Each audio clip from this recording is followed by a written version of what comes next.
I'm Jeff Brandis, and welcome to Heart and Mind Mondays, where we take the most challenging day of the week to set your heart and mind up for success. Do you ever feel as if your life is a mess? You're a mess. Your daily routine is a mess. Your calendar's a mess. Your home's a mess. There's just chaos everywhere. Well, if you feel that way, don't worry, you're not alone. There's many, many times in our life that we feel a need to declutter our life, so to speak. So I have a solution for you today, and I would like to welcome our guest of success, professional organizer, Bobbie Spera of Simplified by Bobbie.com. Bobbie, hi. Welcome. Thank you. To Heart and Mind Mondays. Thank you for having me. Hopefully that explained a little bit, or I wanted to set up that feeling for the audience, what you're about to give them. Okay. Solutions to help them declutter their life, so to speak. Absolutely, that's what I do. Professional organizer. Interesting. Mm-hmm. Unique. Mm-hmm. When did that become a passion? Oh, I was probably 5 and cleaning out the Tupperware cabinet for my mom. No, that's always been something that's ingrained in me. It's just naturally organized, and the need to bring, order to chaos. So it's been a passion, and then I realized that it could go from a passion to a profession just a few years ago. Now let me make sure, is it a passion or is it just your personality? It's both. It's definitely my God-given personality. But because of that, it's become a passion. Okay, good. We're laughing really hard because right before doing the video, we were talking about a little, how everybody has a little bit of OCD in them, and that's why we're making the joke, is it personality or passion? But there's no doubt that it's a passion because it's your profession, and that's very, very important. Let me switch here. I got us on the wrong page here. If you have a compelling story to share, how did this begin, and, how did you get to where you are today and creating this profession? Well, like I said, it was always naturally ingrained in me.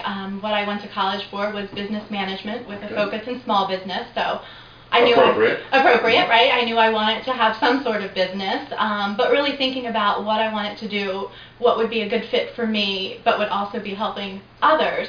I'd heard something once that said, you could be pretty good at something, you could be a 3 at something, and you could really work hard at it and be a 5, but people aren't lining up for 5s. So, take what you're already a 7 at, maybe 7, 8, and work really hard at it, and maybe you're a 9 or a 10, and then that's what you want to give your energy to. Nice. So I like that. Yeah, I like that too when I heard it. Actually, Joyce Myers kind of did a little thing on that, and so I reflected on that and thought, well, this is what I'm naturally good at, and married the two, the business and the organizing, and made it a thing.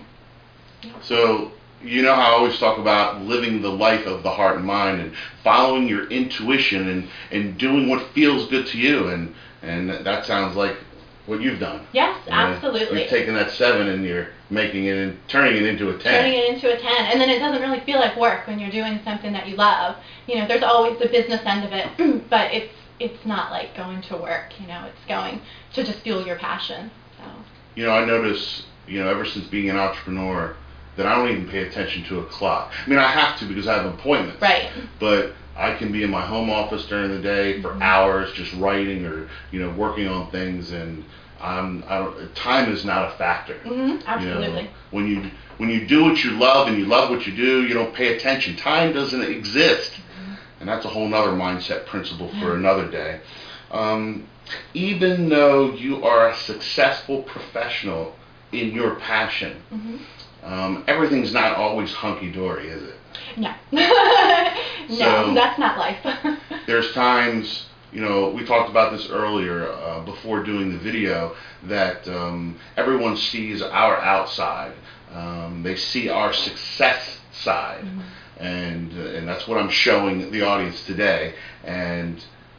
But I would like for you to share, if I can put you on the spot here, are there any specific struggles or obstacles or problems or, issues of negativity, any times of overwhelm and fear and doubt and anything like that comes to mind during this journey of being an entrepreneur? Or? Sure, yeah, absolutely. I mean, it wouldn't be a journey, if it didn't have its ups and downs. And I think one of the hardest things being an entrepreneur is I feel like things come in waves, just like everything in your life. So it's feast or famine. And so when I'm busy, I seem to be really, really busy. And that, puts you on the brink of overwhelm. And then it slows down. And then you feel, oh my goodness, there's the fear of, is it going to get busy again? And so balancing, clients and work and things, that's a struggle to maintain the balance and have the faith that, when it dips down, it's going to come back again. So, yeah, between that and just any entrepreneur who works from home, I think, realizes that you have to be self-disciplined, because no one's saying clock in at this time, clock out at this time, focus and get your work done, because some days you'd rather not. You might want to sleep in, or right, exactly. But you have to be disciplined enough, and that can be a struggle sometimes too. That you have to get up and just do your work. And yeah, it's a passion, and 99% of the time I am gung ho. But then sometimes you just want to sleep in, and so it's part of being an entrepreneur, I think. Yeah, I think that's part of being a human being. That's true. That's true too. We need to take breaks. You need to adjust. I use time and life management terms a lot. I have some colleagues that don't use time and life management terms. They like to use the term, energy management. Oh, yeah, that's good. Which I like that as well.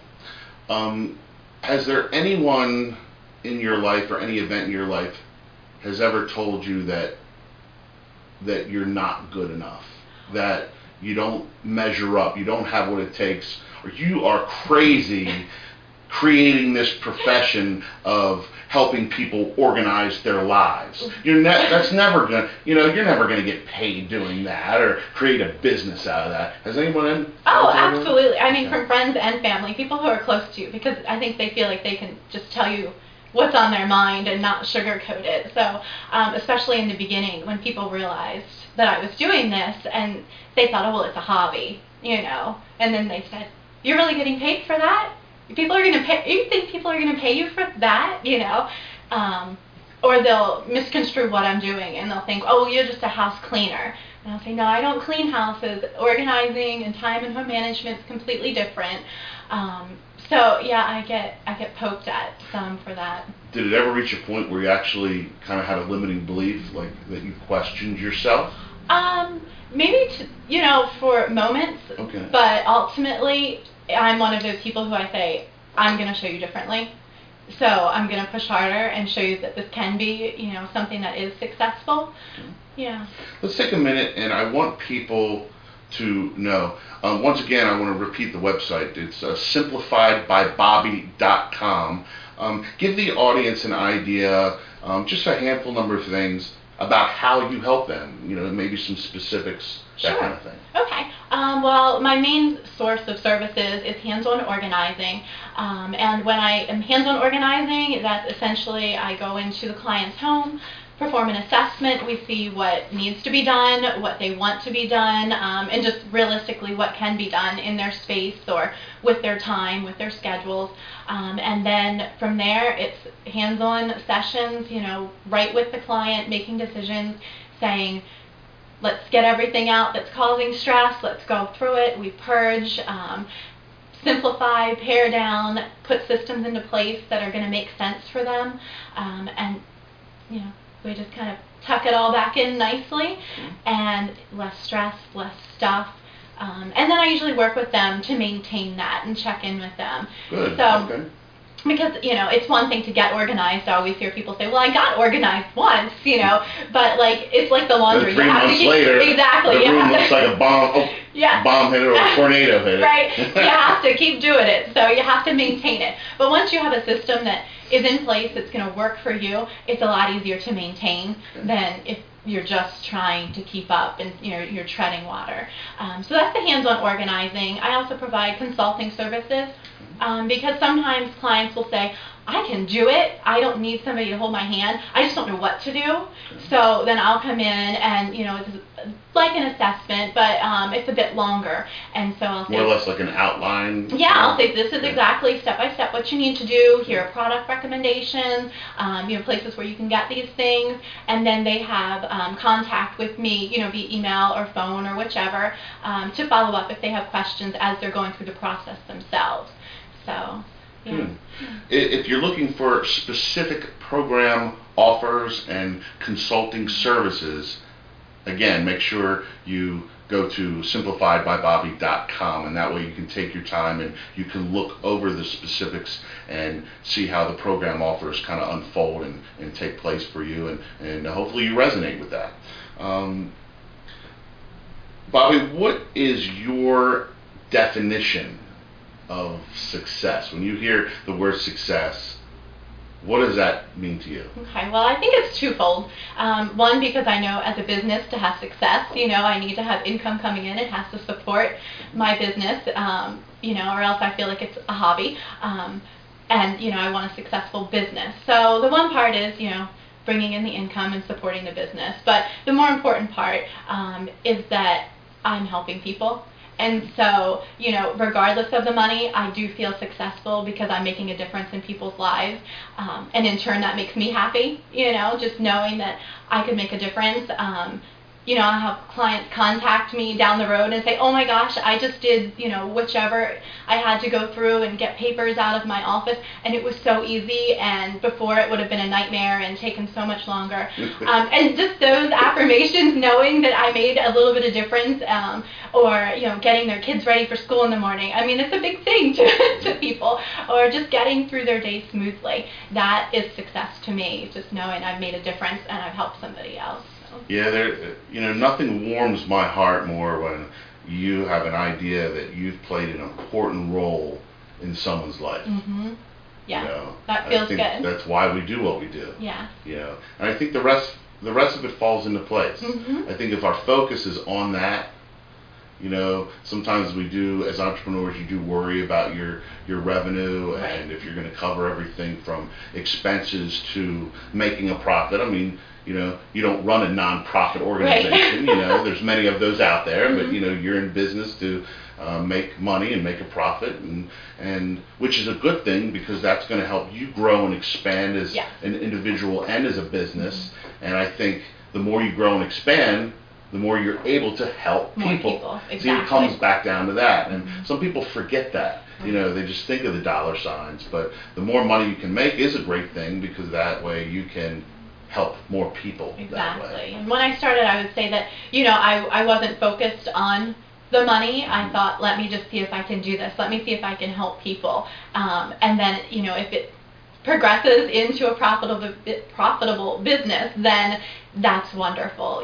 So I started with that mindset of, I don't know how much I'm going to make. I don't know how it's going to work financially, but this is what I'm going to follow. Rolling, exactly. Then you can start setting then you can worry goals about and those intentions. Things. Mm-hmm. Well, speaking of goals and intentions, what is the vision of self and vision of your business in the future? Goals, objectives, intentions. Mm-hmm. Well, it's definitely to continue on the same path of helping people hands-on with the organizing and things, but typically base all of my clients right now on residential organizing, and so I'm actually in the process of transitioning some of my work to business organizing, so I can help have commercial accounts and things too, because we know it's not just the houses that need organized, but it's I've worked in enough offices in the past to know that businesses need to be organized as well. So that is a very short-term goal that I'm working on. Long-term, something that's always been part of my business plan since the get-go is to take the simplifying. Right now I say I take your life and your home and your schedule from complicated to simplified. down the road, I would like to include events, so event planning. So, Oh, wow. So that's Okay. something that it might seem a little disconnected, but it's part of that whole organizing, time management, everything. It's a passion of mine. I love to do it. So Little branch? yeah, Mhm. so we'll have a little branch going, your event simplified, and so that's something that's in the business plan. Now, currently you're local to Hanover, Pennsylvania. Yes. Now, where are all of your clients now? Just in Hanover? Do you go, tell everybody, who do you service and where do you service? I service all of York County. I've been Okay. all over York County, over to Lancaster, as far up to Harrisburg, Mechanicsburg, down into, Maryland, northern Maryland. So, pretty much at least an hour circle around Okay. here. Sometimes a bit more than that. Yeah. That's good. Yeah. That's good. Any visions of somehow creating something where you're national? Well, that would be amazing. Imagine being on one of the talk shows and having something created that it's that big, and you might have a team of organizers. I would love to. That's just me masterminding with you, by the way. Yeah, no, and I love that. I love the idea that I could grow, and especially when you get to event planning, I know I can't do it all myself, and I would love for there to be, enough need for my business to grow that much bigger. And I look at different magazines and things I'd love to be featured in, certain different things. So I do have some other branches and ideas there that, Very cool. that I'd You like can tell to you pursue. light up when you talk about it. Yeah, it's exciting. Someone right now in the audience is watching this, and they may have the same passion, and I never mind that. Mm-hmm. People having the same passion. I believe there is plenty of abundance out there around for everyone, mm-hmm. and so there is some person out there that wants to keep everything neat and clean and organize people's lives, and they're good at it. Mm-hmm.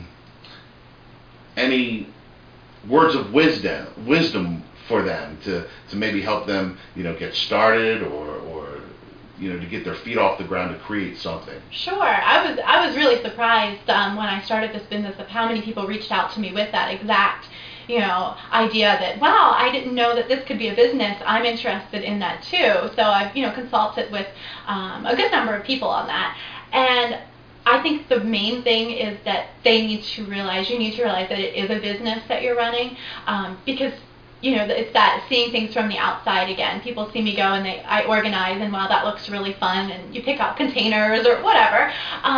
But they need to get, kind of that there's a whole process to it. There's a business side that I'm running kind of behind the scenes that people don't realize, all of the things that maintaining a business and marketing and accounting, all of that goes with it. Everything in the marketing pie. Yeah, it's everything. So I'd like to make sure that people know that, if they want to pursue this, that you're pursuing a business, you're not just pursuing organizing. And so, if you're comfortable with that and you're okay with that, then I refer them to NAPO, which is the National Association. Oh, I did see that on your website. Yeah, Okay. the National Association for Professional Organizers. Okay, that's which good. it's a wonderful resource, and they offer classes and different things that really help you focus, your business, and take what I had, just the business management, and focus it onto an organizing business. And transferring skills to clients, because all of those things are important. So NAPO is just an amazing resource for anyone who's thinking about doing this. And I think not only do you have to have a system in place on how you work with people, but I think you got to be a good teacher. Mm-hmm. And I think you have to be intuitive.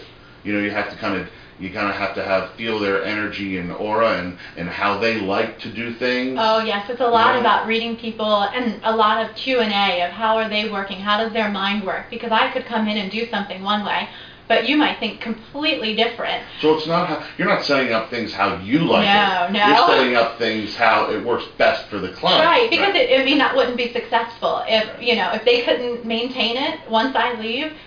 Then there was no point in me doing it in the first place. So it has to be geared towards each individual client. I can see that being a rookie mistake. Mm-hmm. Going into a client's home and saying, this is the way I would do it, right, and it's going to look good, and you're going to be organized, and this is what I suggest, without having a feel for what's best for that client. Exactly. Where I can see you as a seasoned veteran doing it, that it's all about that connection with that client and how that, you're trying to see things through their eyes. Right. Yeah, and I mean it's still something that you fall into because it's habit. If that's your natural bent to do something a certain way, you just gravitate towards that, and you have to stop yourself and say, we have to at least run it by them because they might like it. It might Right. be fine, sure. Right. And a lot of times, we talk about what kind of people are, how they learn, and how also, they act every day. And so some people, are very visual. A lot of people are very visual, and they're, stuff out, and I'm going to remember it if it's out. And so if I go and I just put everything away, and it looks really great from the outside, it won't function for them. So we do a lot of what works best for the client. There's more than meets the eye. Absolutely. Yes. It's Wow. not all pretty containers and labels, but yeah. SimplifiedByBobbie.com. Bobbie, thank you. It's been a pleasure. Yeah. Wonderful. So, if you are looking to organize not only you, but perhaps your family, your workspace, your daily routine, again, your calendar, your life, if you want to declutter your life and get your act together and get on the right track, absolutely visit SimplifiedByBobbie.com and contact Bobbie and ask all the questions you want. And perhaps if you resonate with her and her business, it may be a good fit for the both of you. To the heart and mind of your success, I can't wait to see you next Monday.